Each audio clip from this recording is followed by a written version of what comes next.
Hello and welcome to Behind the Scenes. They call me Stepney. I'm getting better at doing that part, actually, Tam. And I'm joined tonight by Tam. I'm always impressed by myself getting my name right, which is They Call Me Stepney, instead of just saying, and tonight you're listening to They Call Me Stepney. It doesn't make sense that way. So please ignore me for being right about my name. So you can call me Stepney, Steve, Steph, or Grant, whatever you like. How would you like me to refer?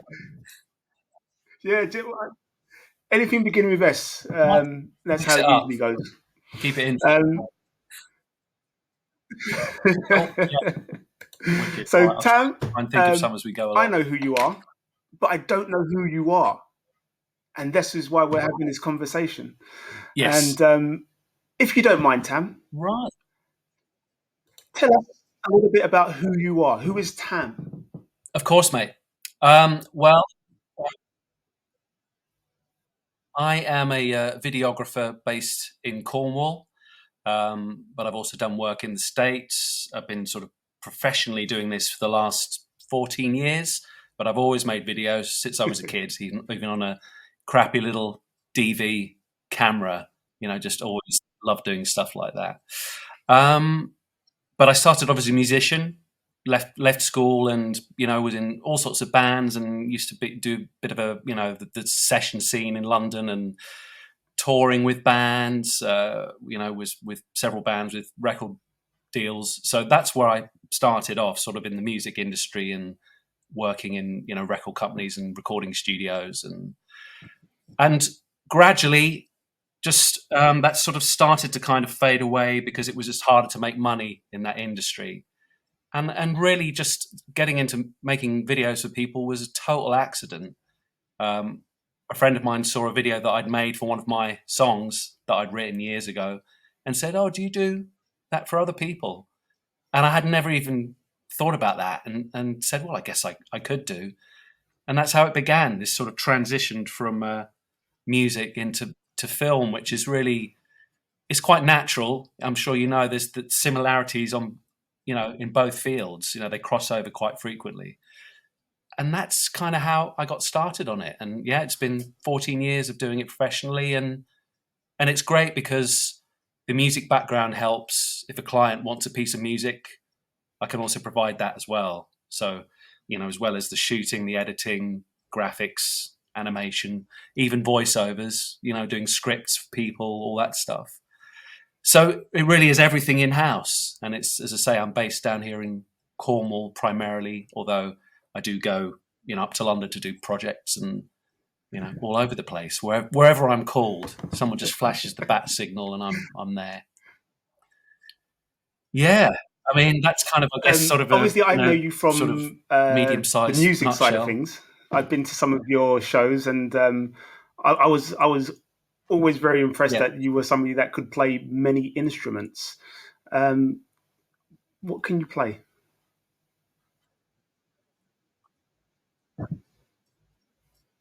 Well, I started off on drums when I was a kid, when I was like 5, just bashing pots and pans. Loved it. And then as I got older, just more interested in things like guitars, things that were a bit easier to carry around, because a drum kit, I used to go on the when I lived in London, on the Underground, performing with another guy. He'd play his guitar and I'd have like a small drum kit, and we'd spend most of the time running up and down the platform trying to escape the the guards and the train drivers.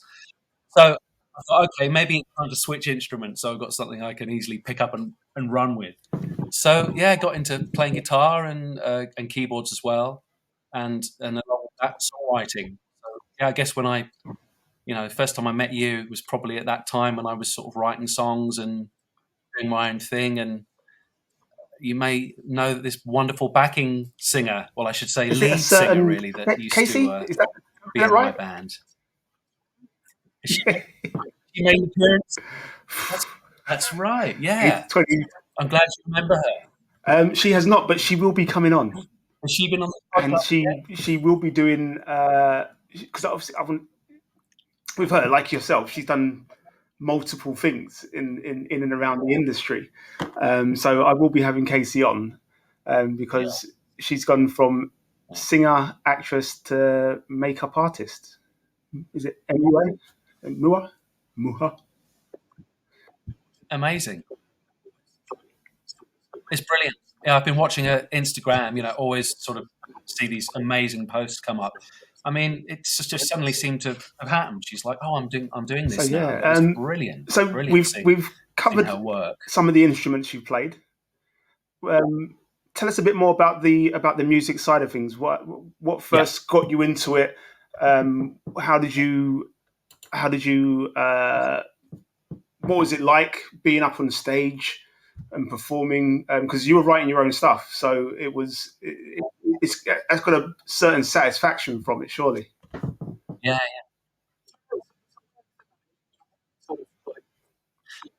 yeah. It's a weird thing. I mean, you hear sort of like famous artists saying how great it is to have people singing back your song that you've written, and it is. I mean, I've not experienced that myself because I'm sort of on the very sort of low rung of the ladder in terms of performing my own stuff. It's always just quite a. I've put out a couple of albums, but it's very independent. So, but I can totally see why as you grow as a band and get more popular, it just must be incredible to be you know on stage at Glastonbury or somewhere, singing to thousands of people and or them singing back to you something that you've written. But yeah, for me it was. I do enjoy performing live, but I never really enjoyed performing my own stuff so much. I don't know why. I think I just felt quite self conscious.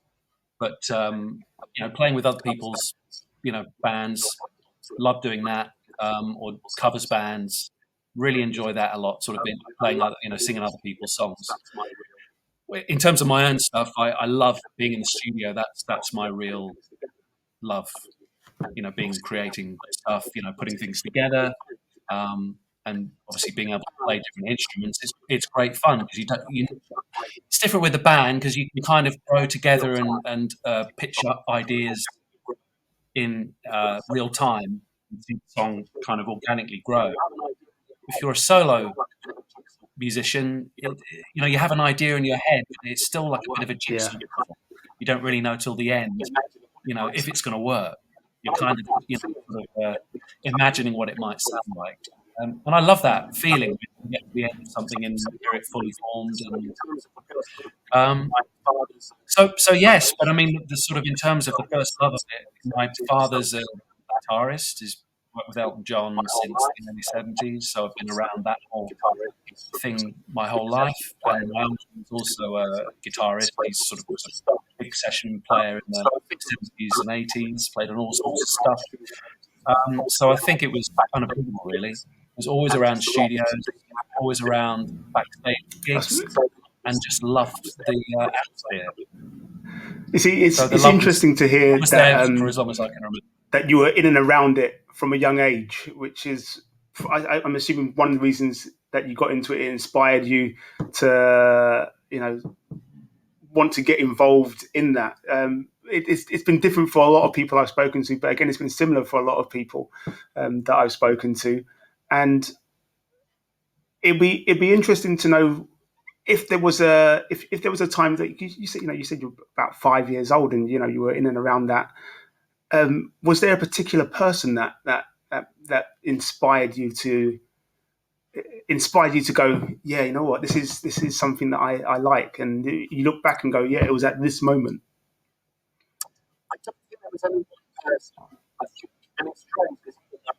I don't think there was any one person. I think, and it's strange because even though obviously seeing my dad and my uncle performing, and both of them performing with really big artists in the '70s, people like obviously Elton John, and my uncle worked with Steve Harley and Alma Trading and David Essex, The Who, you know, just a session guy. So he was doing all sorts of stuff every week. As was my dad, actually, he was a session player as well. So I wouldn't say it's funny. I wouldn't say they're an inspiration. But being around what they were doing was more inspiring and just seeing what was possible. And I think pretty early on, I this idea that, oh, I think I know how this works. I think that's what maybe was the main inspiration. It was looking at all this stuff going on and kind of quickly understanding how it works, and just going for it. Really, I was lucky because both my dad and my uncle were always really encouraging in terms of getting me into the studio, and getting me to try different things, from a really young age. And I just went for it. I loved it. I mean, I don't know what I would have done if I hadn't had that sort of those guiding lights there, if you like. It's a difficult question. Yeah, I'm trying to think what else. Listen to all. Yeah, it is difficult. I listened to so much music when I was a kid. I think my mum's because we used to have the real tape machines. I was always fascinated by those, and I think probably by the time I was 3 or 4, I knew how to thread the tape through one of those things. So, and things like record players, I was always fascinated to see how everything worked. Yeah. I think it was just a curiosity, really. You know what I mean? I think that was the main part of it. So. No, yeah. You know what?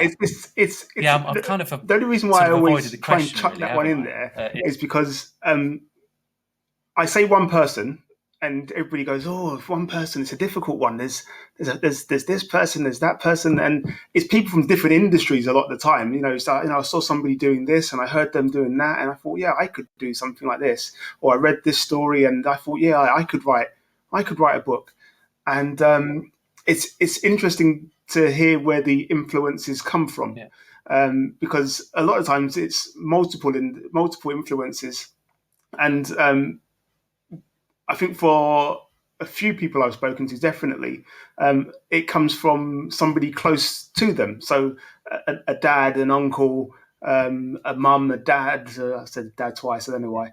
A cousin or something like that. But it's a combination of usually multiple influences that help define what they want to do. And as we sort of go on, that's it.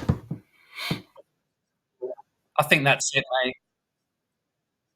I think that's exactly it. If I had to pick one influence, it would probably be just being around, the excitement of being in a studio, or, going to a gig is one thing, but being able to go backstage and see how it all, what goes on, how the show's put together.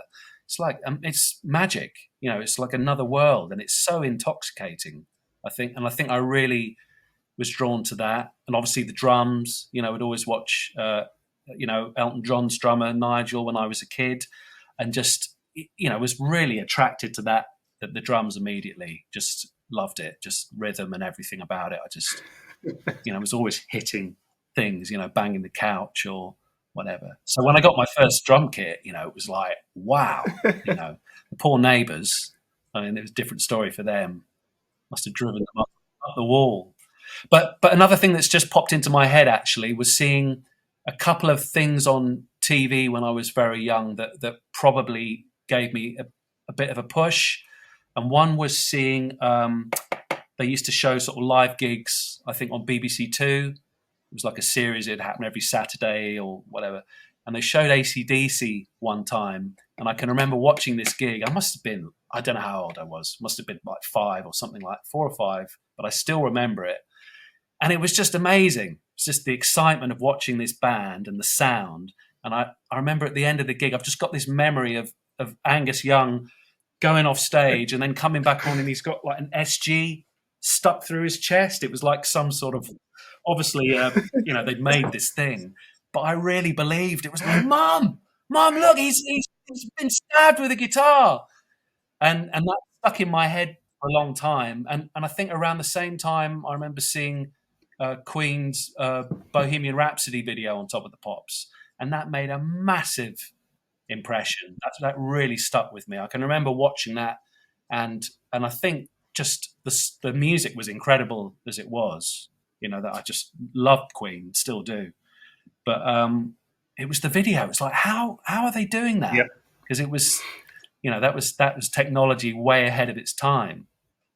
So I think yeah, I think along with the influence of my dad and my uncle and other people that they worked with as well, because everyone seemed to be happy to let me have a bang on the drum kit or have a play on a synthesizer, or it was. I think that was a major thing, that there wasn't anyone saying, "Oh, you can't do that. You're just a kid," or Um, I think people could see I was interested, and they kind of gave me a chance to play around.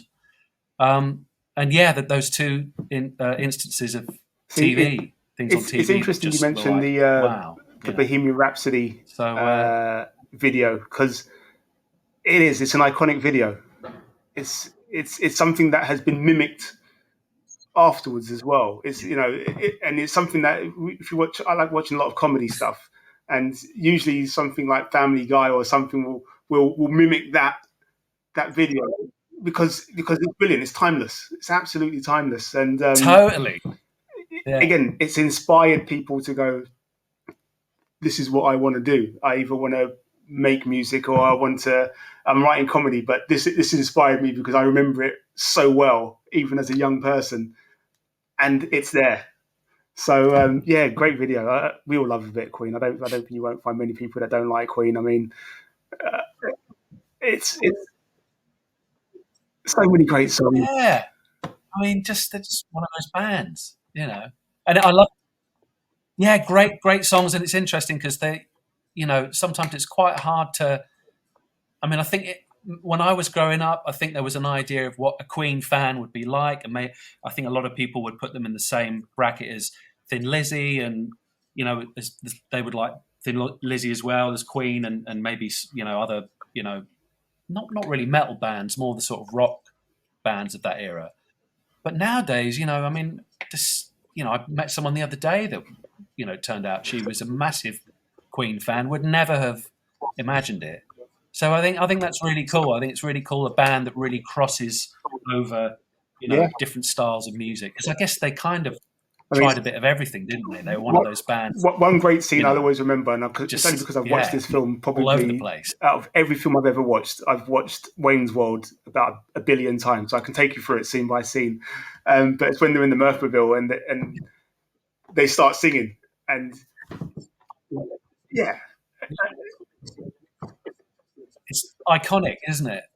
It's an iconic scene, and it's interesting because I'm sure I've seen interviews with either Brian May or Roger Taylor that said that scene really kind of helped propel yeah, them, back into the mainstream again, which I think is brilliant. I mean, Stranger I love it Things, when yeah, that happens. It's a bit like the Kate Bush song with Stranger Things, and yeah, it's great, especially when a song's almost been not, it's been forgotten about, or maybe the current generation the hasn't Kate Bush heard it one, because yet. It's great when my it kids, gets my kids, well, brought say my back, kids, and my daughter you especially know, because she's seen it, but they love it. And I'm always there going, well, the '80s was the best decade ever. I always go, I can't even tell you if the '70s existed, but I know the '80s did because I was there. And but you were there. yeah, and I don't know why. It was great. It's always It been got a lot great. of flack, didn't it, for a few But years? what I try to do with You both of know, them a lot of, is like sometimes yeah, we'll hear a song brilliant. and I'll go, that's been sampled, and then I'll try and show them the song it's been sampled from, or the last song it's been sampled Yeah, from, and then at some point we'll be around Nanny and Granddad's and they'll go, oh, and I'll go, oh, remember that song? Well, the song I showed you, it's actually been sampled from this. And I always say to them, whatever you think you're listening to is new, more times out of 10, it's been sampled. It's just that it sounds new. Um, yeah. It's funny. It's weird. I mean, I get it. I listen to Radio One a lot in the car, and there's always something will come on and go, wow, someone have dug up a sample and put it in a pop record, and it's even funny because you get the sort of current generation of sort of teenagers who are saying, oh, have you heard? Do you know this band? Have you heard of this band? Yes, yes, I have. You know, it's great. I think it's great that I think a lot of people have a problem with things being sampled, or it's like, well, what? It it's doesn't flattering, matter. If surely. people are doing something different with it, then why not? You know, got to be flattery. it's I mean, interesting. if they didn't like it, then Yeah, totally. it's flattery. It's brought somebody's music to a newer generation, and you do get a lot of music listeners that will go, "Oh, I wonder where that sample come from," and they'll go and research, and then they'll find out who this band was, and then or a singer was, or whatever, and then they'll go, "Oh, let me listen to some of their work," and then again, that cycle then continues because then if they're in the industry themselves or thinking about getting into the music industry and creating music and stuff like that, they will probably listen to somebody's back catalogue of music and just go, okay, wow, I can, if I can, I'll try and use this sample because this song is great. So yeah, it's music is for the generations, it's for the people. Yeah, So no, go on. I was going to add something about that. absolutely. Sorry, what are you going to say, mate? I was going to say it's interesting the sort of the role of the music supervisor in films now and TV. It's really changed. I mean, like I was watching the sort of last series of Killing Eve recently, and I mean the music in that show is brilliant. But occasionally, I guess a lot of it is that it's made by the same band, but occasionally they'll put in a sort of song from somewhere else, like back in the 70s or whatever. And they used a song in one episode by a German band called Neu, and it was like, wow, who I mean, they're not a sort of mainstream known band. They're a very influential band. They're probably more known for being an influence on, I don't know, people like, David Bowie or, I don't know, Talking Heads maybe. But it was just, it really blew my mind to think, oh, whoever's picking the music for this show really is, they obviously know a lot about music. And I'm hearing that more and more now in films and TV, that whoever's sort of doing that role, that they're obviously way more experienced and a sort of have a wider knowledge of music. Yeah, Which just could to add only to be a that, I healthy think you are thing, seeing in the long run. a lot more, especially in some of your more bigger productions, for example. You're seeing a lot more smaller bands, artists, whatever that you wouldn't necessarily have heard of, and thanks to the apps like Shazam and stuff like that, you can go boom because I like that song, and then you find out, and then again, like I said, you Casey did it with Think, and we were watching, I think it was The Walking Dead, right, and she was like, well, I like that song, and then she's been their super fan since. Right, yeah.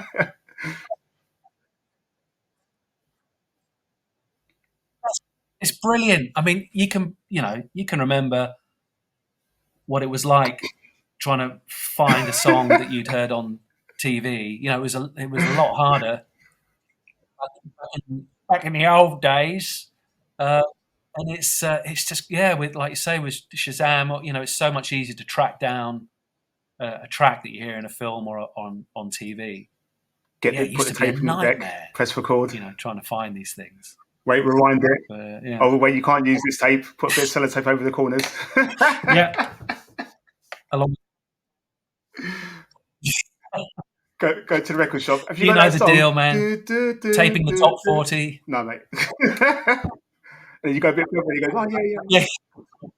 And I got to tell you, that reminds me of a time.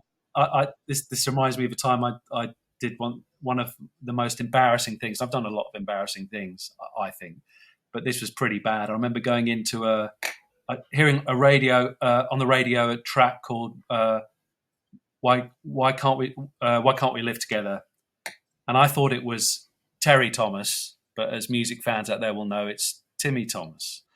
So I went into the shop asking for this record by Terry Thomas, who was like a famous sort of character, comedy actor, with a curly moustache, in sort of early Carry On films and things like that. And the woman just laughed at me behind the counter. It was like, just wanted to die.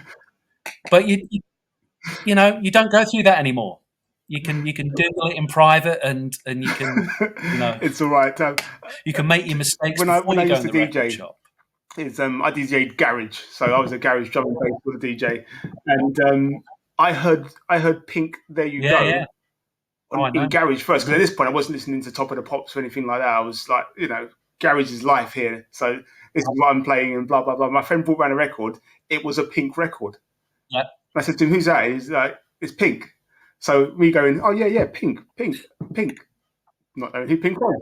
And then it was about a week or two later. And you put it I think together. I've gone to the record shop and went, no, have you got the record Pink? It's like Pink. It's like, yeah, it's a Pink record. It's a Pink record, Pink vinyl. It's like Pink. Yeah, okay, yeah. Anyway, brought it out. And then I must have got home and Top of the Pops was on. And I hear it on Top of the Pops and I was like, oh! And then realised, we sampled, we remixed it. Okay. Yeah. I mean, it's fine. Right. I'm happy with that.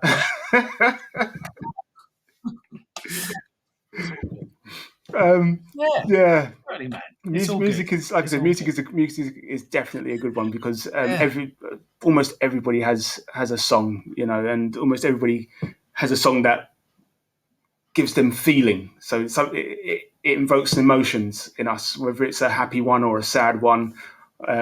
We always think to times when, a certain thing and you go, yeah, remember that song? That song reminds me of when I was 13 years old in Elephant and Castle for some reason, because I was driving through, it was on the radio in my dad's car, all that sort of stuff. And it's scary, isn't it? How it can take you back. It's like, smelling something, immediately you're, it's like it reminds you of something, whether it's perfume or whatever it is. I think music's the same thing. It just immediately takes you back to what, reminds you, like you say, of a particular time. And it's amazing how powerful it is. I mean, the way it's used in, again, in films or in TV shows. It's interesting, sort of, when you're able to take music away, just to hear what a scene, how it plays like without the music. And it really is quite remarkable what, the layer that it adds, how important it is. I don't think people realise that until it's kind of missing from something. Like if you were to take the music off the Star Wars films and replace it with, I don't know, disco or Benny Hill, exactly. Definitely wouldn't have the same effect. But it's such a powerful thing. It's like, just this it just seems to tie everything together. I'll give you one, really probably one of the most recent examples of that, and I won't cry. Okay, I promise myself I won't cry if I ever have to bring this up. But Game of Thrones, I'll have to find the song and let you know about it afterwards. I'll give it a search in a minute. But there's a song and it lasts about 10 minutes. But I was showing it to the kids and I said, the music absolutely sets the scene. And it's the moment when the Citadel is blown up by Cersei, and the music just absolutely sets the scene. I mean, the music, I've played it many times just because I think it's beautiful, the way it's composed, the way everything about it. But you put it into that scene, and it gives that scene a whole nother layer of depth, of meaning, of what's happening, because it starts off slow, gradual, and it speeds up and it speeds up and it speeds up, and I'll find it in a minute, and it's an absolutely beautiful thing. But yeah. I've got to admit, I've not got into Game of Thrones yet. I must be one of the few people on the planet that hasn't seen it yet. But it's one of those things. I'm like, I know if I'm going to get into a lot of time. I need to put aside some time to. I think that's what I'm afraid. I think I've left it too long. Maybe. I mean, I've sort of, I'm trying to think of the last few things I've watched. They've all been quite short. Like I watched the Lockwood and Co. Which I thought was great, and Joe Cornish, who did Attack the Block, and the other one was I wasn't too keen on that. The Sandman. Just finished the actor. That, I think it's him. Brilliant. I think it's him. I didn't quite get his broodiness at the time. So yeah. Yeah, it was a bit too like, come on, dude. Yeah, it was a bit too. I don't know. I don't know what it was. Yeah. I kept thinking Show of, me Blue Magnum. Zoolander, if I'm honest. Bless it, please still. I thought you might pull out Blue Steel. Yeah, exactly. Yeah. I'm like, yeah. But the rest of the So cast were fantastic. we've talked your music. Yeah. Where are you now? So you're Yes. making videos. You're still making music. Tell us a bit more about that. Cool. Yeah. Making cool. Yeah, of course. Well, I think say I've always messed around with video cameras and always been fascinated by films. I love films. Huge, obsessive. My mum used to work in the film industry, so when I was a kid, as well as being around studios and gigs and stuff, I would go and hang out. You know, when she was working on a commercial, she used to be a set dresser and you know, she would be a props buyer for a while and a bit of set design as well. So I got to sort of hang out in that environment from quite a young age too, and see how that all went, which was great because you kind of get to see, you know, when you're shooting something, there's a lot of hanging around, as you know. Sort of in terms of the time that you actually shoot during the day, it's actually pretty minimal, isn't it?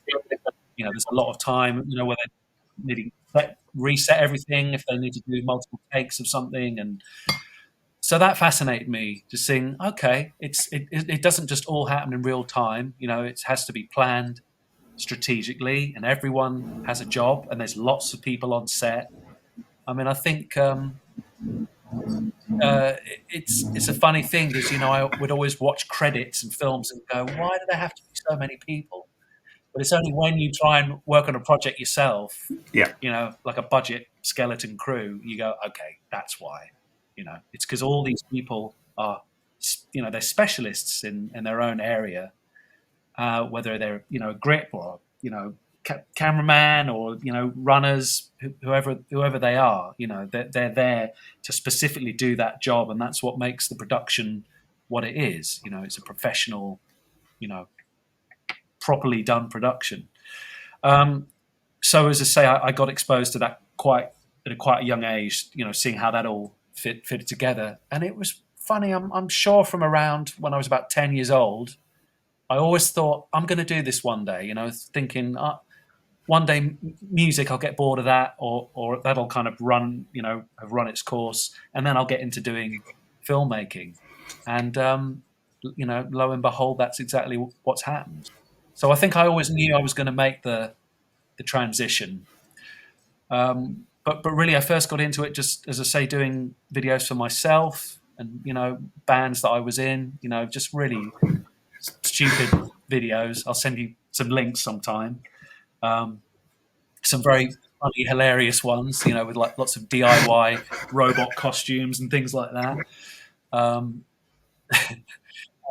lots of sort of stunts that you know, would never get, you know, on a professional production, would never, you know, be allowed to be done, I'm sure, without lots of insurance. But it's great fun, and that's kind of how I sort of learned to do it. And, you know, would just be recreating my favorite shots and camera angles in films that I loved. And then, as I say, there came a point where someone said to me, "Oh, do you make videos for other people?" And that kind of opened the door to doing it professionally. I think my first proper professional job was for it was for a newspaper actually down in Cornwall that wanted someone to review a festival, and they wanted it to be filmed as well. So I went over there and just shot loads of footage of this festival, and did a, you know, really hammy Jeremy Clarkson voiceover and made music for it. And it was only about, you know, 3 or 4 minutes long, but it just, you know, it just kind of gave me an idea of what was possible. And it was iMovie. It was really cheap and crappy, but it really gave me a taste of, I think I know how to do this. And it So kind you're of pretty much just self-taught then? steamrolled from there, really. And Yeah, totally, totally. And that's an interesting thing because I've always had a bit of a hang up about that because I didn't go to film school, and I think I think there's a lot of filmmakers out there that have that same thing. Oh, because I didn't go through that process, then maybe I can't call myself a professional or a videographer. But you know, I don't think that's true. I think if you can sort of incorporate a certain style that's your own, find your own voice and your own style. I think that's key to it, and I think that's definitely how I've come to sort of overcome that paranoia of thinking, oh, I didn't go to film school, therefore I don't have the proper, you know, um, what's the word, the sort of technical ability. And I'm learning all the time, even now, having done it, for only 14 years, but I'm still learning, still having to sort of go on YouTube, still making horrendous mistakes, still doing stupid stuff. But that is how you learn, isn't it? I think it's the mistakes are where you really learn. Oh, I'm not going to do that again. It, I felt like a right idiot. it's funny that you say that. It's funny that you say that because So yeah, there's it's good. I've spoken to people before, as I have on previous shows, and one thing that I've spoken to essays about, for example, your extras and stuff, and I even spoke to a few other people, was how different it is. So now you're getting lots of people that are going, well, I've shot a film on my phone or a small camera, and it's come out great, and they're getting work without any training whatsoever, and it's just having that creative know-how to go, well, yeah, I kind of Yeah, know what I'm doing, and I may make a mistake, that's fine, but it's not going to bother me. I'm just going to crack on, and then you go, but then there's also that thing of going, right. How can I get myself to that next stage? Because I think, especially over here, still, unless it's the small screen, and by that I just mean by stuff that has been put out online, you're finding that there's still a lot of yeah, I don't know what the right word to use here is, but there's still a lot of resistance to allow people in that haven't been trained. And I do feel the industry misses out on a huge amount of people that, yeah, that haven't been trained, whether it's been acting, whether it's going to an acting school or theatre school, or learning how to use a camera and cinematography and all that sort of stuff. I think there's a huge amount of people that do get missed, and they're talented. That's the thing. It's not like they're not talented. You look at some of the things that go out on lots of the yeah. social media sites, for example, and you go, right, somebody's put this together just between a couple of friends, or a friend and somebody else, and they've come up with this great video, and yet we don't know who this friend is.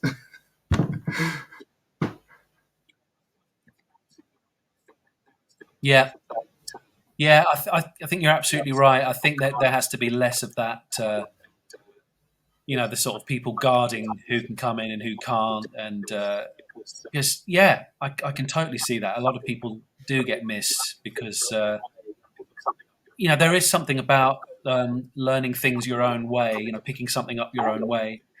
Um, you're just coming at it from a different angle, aren't you? So therefore, you're going to be doing something different. And to me, a really healthy way of combination is people Yeah, like that and the sort of people that have the technical expertise, to help each other. Because you can always learn from. Do you know what I mean? You can learn from anyone. I think I really believe that. Whatever their experience, whatever your experience, there's going to be a point where you can teach each other stuff.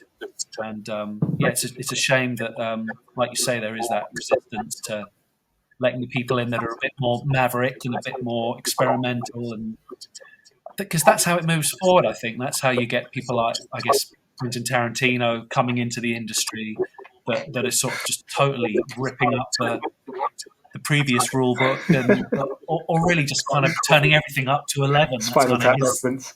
You know what I mean? trying crazy stuff. I mean, again, one of those things that will always get referenced. Yeah, just turn it up to 11. Totally. Why do you Yeah. make 10 louder? Yeah, it's kind of it's in the No, can't make 10 louder. You just make 11. in the culture. Yeah. Yeah. I heard they're making another film, aren't they? I heard recently. Apparently, they're doing another one. One of those films that, I hope that's true. Throughout time, will always be referenced because it's just. I mean, at the time, it's brilliant because it's not done before. And then you fast forward 20, 30 years and you go, that's brilliant because people are doing this now and they're coming up with this sort of fly in the wall docu-series and it's all very sarcastic and all very satire. And that was then. Yeah. Yeah, they were like one of the first, weren't they, to do that thing where it was like it could be real, like like the day to day and things like that, And I mean, I love all that stuff, and where you can't quite tell if it's a real documentary or if it's a wind up. I'm going to ask you about a couple of pictures here. Yeah, I love all that stuff. I'm going to start with this one. Sure.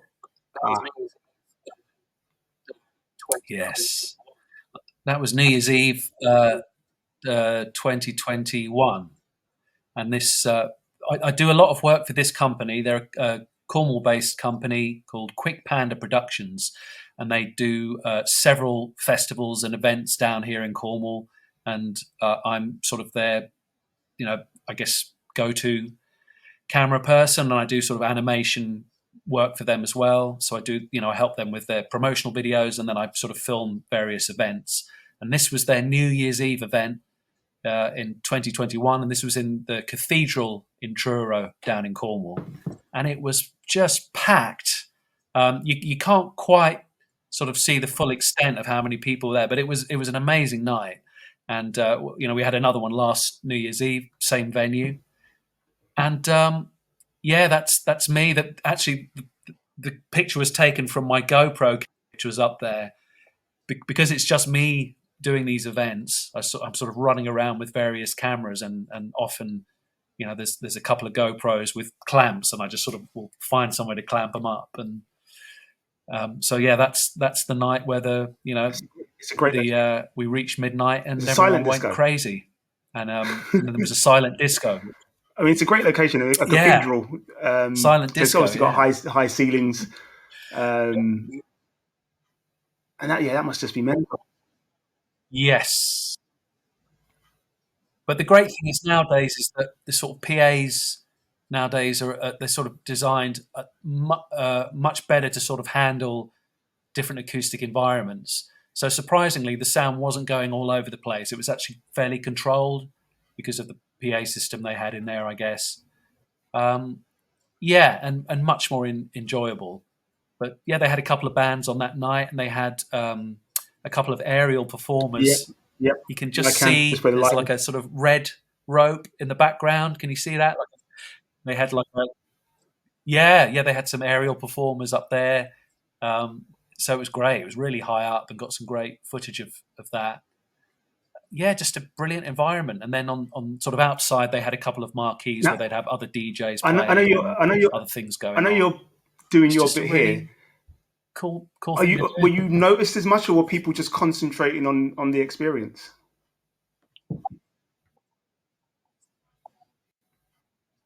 It's great actually because usually people are just kind of doing their own thing, which I love because you just get much better footage when you capture people in the moment having a great time, and I really love doing that sort of stuff.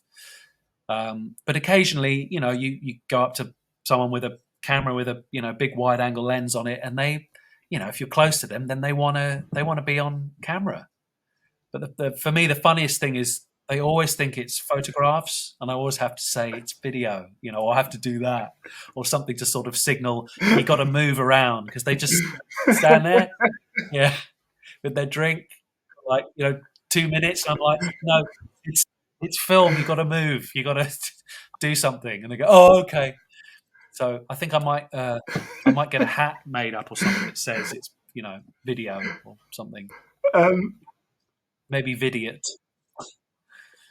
But yeah, so there you go. But I have to say, it's always people always want to get involved, and they're happy to sort of ultimately I need to deliver a video to the client that shows that people are having a great time, and therefore people will see it and want to come next year. That's the whole idea of capturing the event.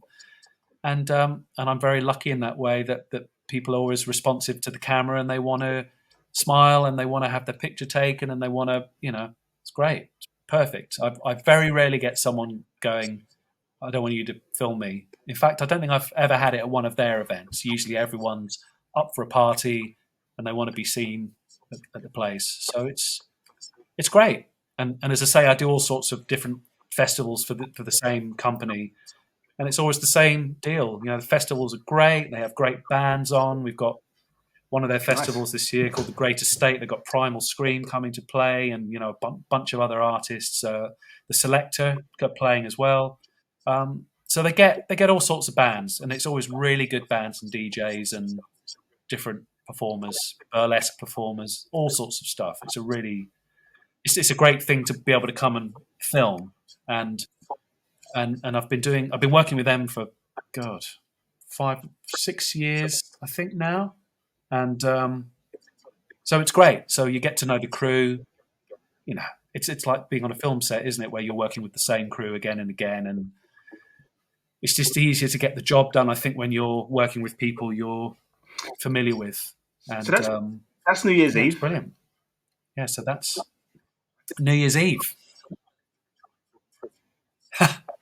This was in Detroit. So I lived in Detroit for a few years, and I was actually working with a band out there. But this was actually the first time when people started to ask me if I'd make videos for other people, or if I just did it for myself. So this was one night. I think a band was playing, and I was just getting some footage of them. And this was the first camera I'd bought, actually, first sort of HD camera, and it's a Canon 550D, I think it's called, or it's also called a Rebel T2i, one or the other. And it was a great camera for me to start on. I've upgraded now to a Blackmagic camera, which I absolutely love. I bought that last year, and that's like proper 4K, and everything looks gorgeous. And it's kind of strange looking back to other projects I'd done with this camera, because it's nowhere near as good. But I was surprised at what I was able to get out of this camera, and sort of made it. I made it work for quite a long time, and managed to get sort of quite good quality projects made out of it. That's credit to you that you've managed to get holds a special place good in my quality heart. work out of it. And obviously, the more you've learned, I suppose, during this process, you've gone, okay, I know what camera I need next, which is why you've got your next one.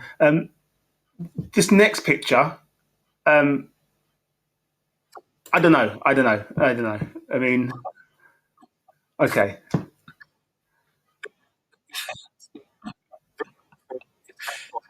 That's the videographer in his natural habitat. Well, this was a festival. This was a festival down here in Cornwall called Tunes in the Dunes, which has been running for quite a long time. Very popular festival, and it's on a beach. So you've got the dunes up there, and then sort of just below where I am, there's sort of where the crowd goes, and there's a big stage, and then the view is out to sea. So it's a stunning location. Unfortunately, because it's so close to the sea, if there's bad weather, it's a nightmare. And they've had times when they had to close down stages because the stages were getting blown away. And but it's a great atmosphere there. And this was shot by another photographer who was working there at the same time, called Phil Watson.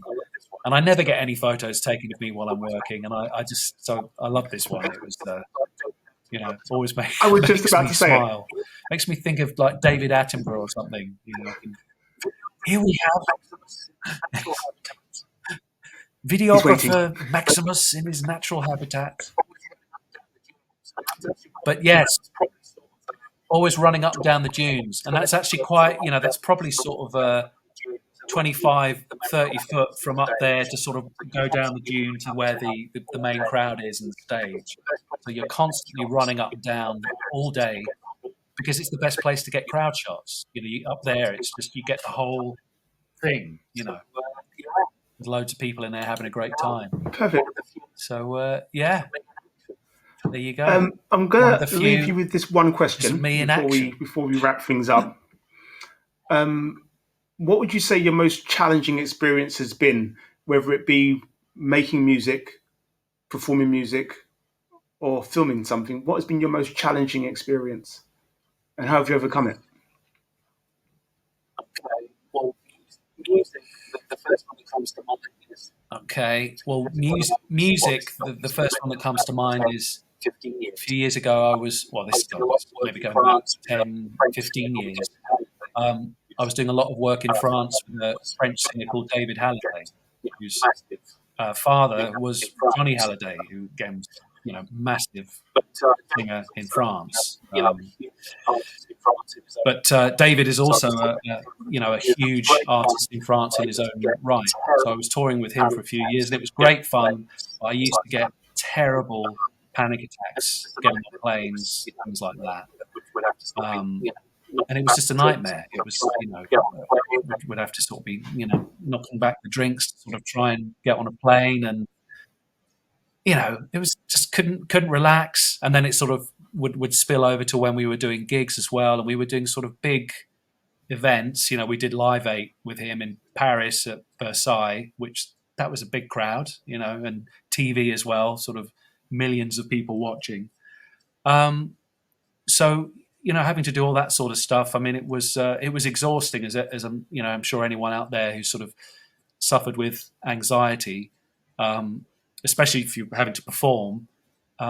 It's really difficult trying to pull it together. But I knew I needed the job, I needed the work, and it was just a case of I've got to find a way to get through this. Otherwise, I'm going to be sent home and someone else will come in and take my place, and you can apply that to any job, couldn't you?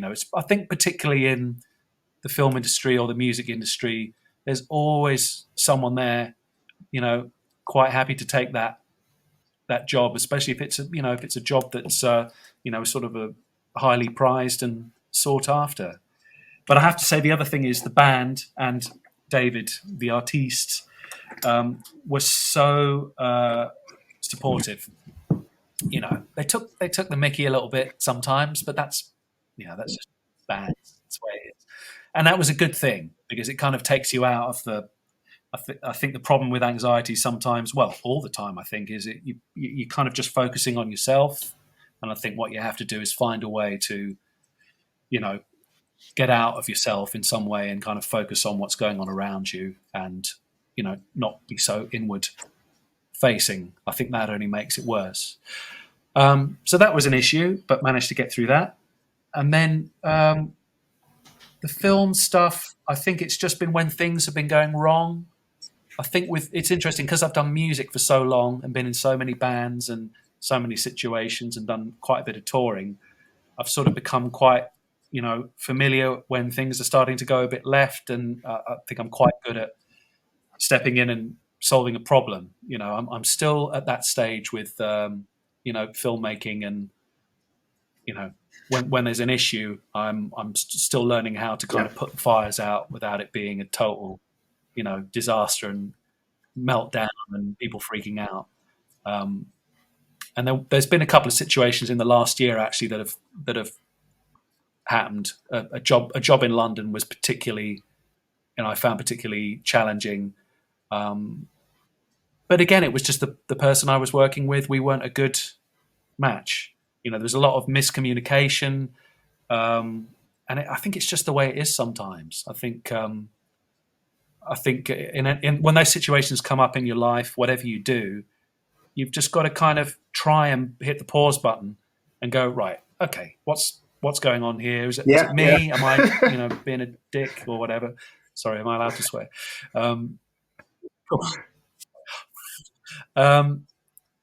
So I think that's the lesson I learned from those situations, sort of in the sort of filmmaking side of things. I kind of panicked because I wasn't experienced enough. But I think having been through a couple of really difficult ones where it was about just not getting on with the people that I was working with, it was just not a good match for whatever reason. And you just learn, well, you've got to get the job done. So, you've just got to find a way to communicate with that person. Takes a while sometimes to kind of figure out what that is, find the kind of key to get in there. But once you get in there, it's golden. It's just, we're all different, aren't we? We all kind of work in different ways. And it's so easy to kind of, especially in the heat of the moment, I think if you're on a film set and there's kind of panic to get a job done, and I always seem to, I think it's just the way it is, if you're interviewing people especially, and I've done a lot of projects like that for, sort of companies in London, sort of quite big companies where you've got to go in, interview their staff, but you've only got like, half an hour to do it. And that includes setting up the lighting, setting up the cameras, sound, doing all that stuff, one person, and having someone going that they've got to go to lunch in 5 minutes. You need to be done in 5 minutes. You just got to find a way to, find your inner Buddha or whatever, and just kind of just calm down, hit that pause button, take a deep breath. And that, I think, if I find fault in myself, I think that's probably the thing that I would beat myself up about most of all. It's not in those moments where it is just panic and everyone's going, we've got to get this finished now. You're late. You kind of got to stop, and not let yourself be rushed. Whether it's making a record or making a video, And just take the time you need good to get the advice. shot. Is, you do sometimes just need to take a moment. In one job that I used to work in, it was always, there's an emergency happening. What do you do? Do you run to the emergency or do you stop and think? Oh, you want to get down there quickly? Well, what happens if while you're running there, you fall over? Now you've got two incidents. Take a moment, think, and you'll find that things become a lot more clearer.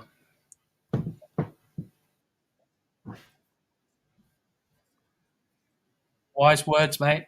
I think you have to do it. I mean, it's obviously frustrating. There are times I know where you have to react in the moment because there's just no way out of that, whatever it is. There's an emergency. But yes, I think as much as you can, if you can just allow yourself, that time to pause. Because like you say, you might be running into something, that's going to really mess you up. That song, and I'll send it to you after, it's called Light of the Seven.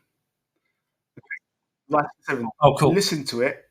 It's an absolutely Light beautiful piece of music. Cool. You can either just listen to it as the music, or you can watch it as the scene as well. And honestly, Tam, you'll be there going, this is. I said, that's brilliant, man. So how do you feel? How does it feel when you listen to it when you're not watching Game of Thrones? I still get the same chill. Is it a different feeling, or because I know the scene, scene, the same feeling from it? It just plays. Yeah, cool. It plays in your head, and you go, yeah, and it's like I said, it's subtle. It's so subtle at the beginning, and it's soft, and then it just builds up, and and you're just going, oh. It's great. Light of the Seven. I'll send it to you. I'm intrigued now. I'm going to check this out. It's been great chatting with you. Thank you very much for coming on.